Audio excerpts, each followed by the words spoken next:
Hello, everyone. This is the first of our Just So stories, How the Whale Got His Throat. In the sea, once upon a time, oh my best beloved, there was a whale and he ate fishes.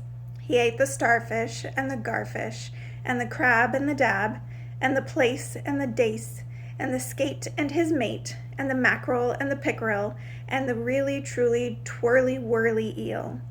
All the fishes he could find in the sea he ate with his mouth. So, till at last there was only one small fish left in all the sea, and he was a small 'stute fish, and he swam a little behind the whale's right ear so as to be out of harm's way. Then the whale stood up on his tail and said, "I'm hungry." And the small 'stute fish, in a small 'stute voice, noble and generous, cetacean, "Have you ever tasted man?" "No," said the whale. "What is it like?" "Nice," said the small 'stute fish. "Nice, but nubbly." "Then fetch me some," said the whale, and he made the sea froth up with his tail.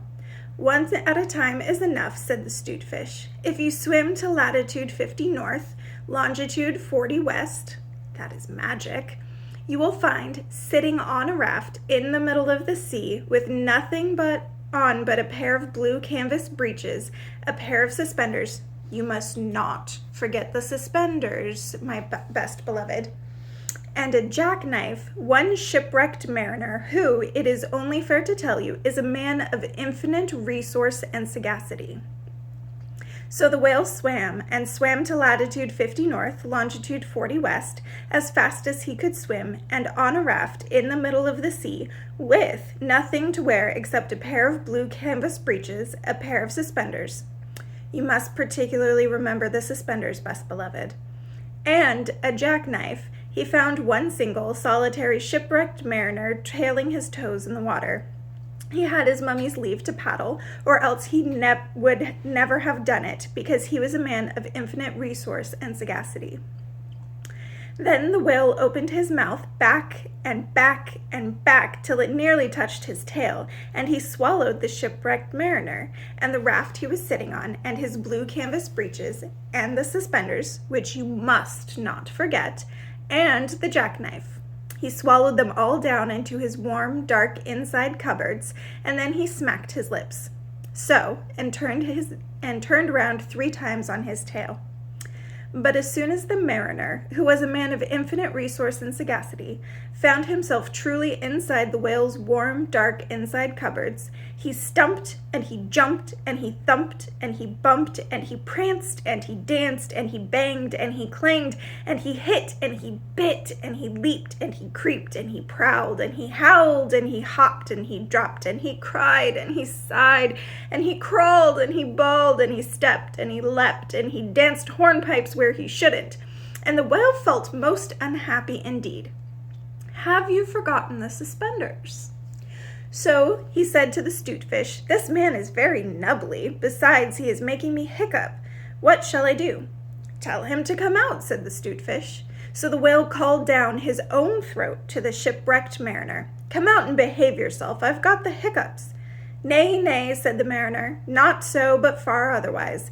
Take me to my natal shore and the white cliffs of Albion, and I'll think about it." And he began to dance more than ever. "You had better take him home," said the 'stute fish to the whale. "I ought to have warned you that he is a man of infinite resource and sagacity."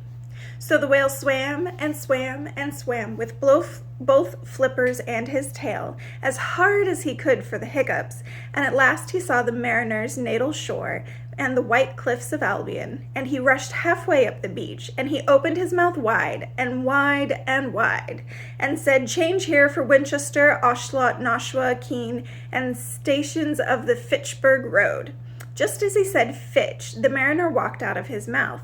But while the whale had been swimming, the mariner, who was indeed a person of infinite resource and sagacity, had taken his jackknife and cut up the raft into a little square grating all running crisscross, and he had tied it firm with his suspenders.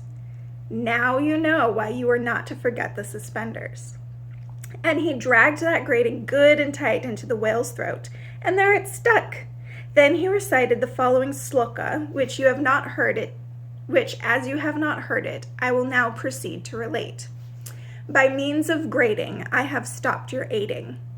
For the mariner, he was also in an Hibernian, and he stepped out on the shingle and went home to his mother, who had given him leave to trail his toes in the water, and he married and lived happily ever afterward. So did the whale. But from that day on, the grating in his throat, which he could neither cough up nor swallow down, prevented him eating everything except very, very small fish.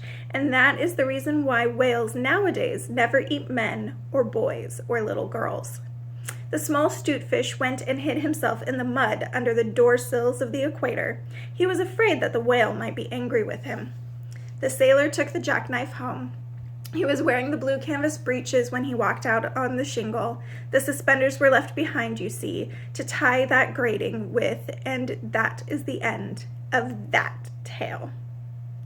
When the cabin portholes are dark and green because of the seas outside, when the ship goes whop with a wiggle between, and the steward falls into the soup tureen, and the trunks begin to slide, when nursery lies on the floor in a heap, and mummy tells you to let her sleep, and you aren't waked or washed or dressed, why, then you will know, if you haven't guessed, you're 50 north and 40 west.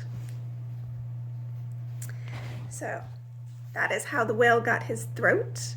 I hope you enjoyed this little story, and I will see you with the next one.